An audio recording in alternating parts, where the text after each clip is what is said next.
ලොකු සර් මට ඊයේ හවසත් අයේ බස් එක වැරදුනා. රෑ වෙලා මම ගෙදර යනකොට 8:00මාරක් පහුවුණා. දෙතුන් පාරක් ඇඟ තෙමාගෙන හිටියේ අම්මව නෑවුවා. නිදාගන්නට හදනකොට මම 2:00මාරක් පහුවුණා. පාන්දර මට නිින්ද යනකොට අම්මා තනියම කියෙව්වා. තාත්තගේ නම දෙතුන් පාරක් ඉඳලා හිටලා මෙමෙනවා. 5:00මාරේ කෝච්චිය අද යනකොටම මට ඇහැරුණා. තෙත ඇඳේ අම්මව දකිනකොට ඉබේටම ඇස් බොර වුණා.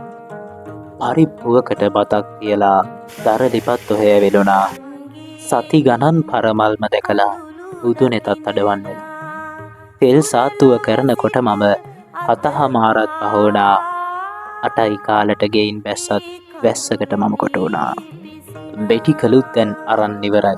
පාන්දර මට සිහි වුණා. වැස්ස අස්සෙම වැඩට එනකොට රතු ඉරත් පොත හැඩ කළා. සිල්වා අංකල් ලියුම අරගෙන ළඟට ඇවිදින් හිනහෙලා. සර්ටත් අද ලොකු සර්ගෙන් ලියුමකුයි කට ඇද කළා.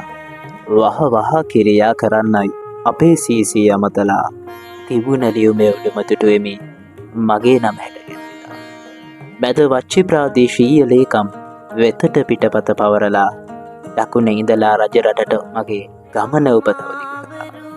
වාසේ වැටුපෙන් භාගයක් බැංකුවට දිගටම අය වෙලා. ඉතුරු භාගෙත් තෙල් බෙහෙත්වල සුවඳටම හෙදිය වෙලා.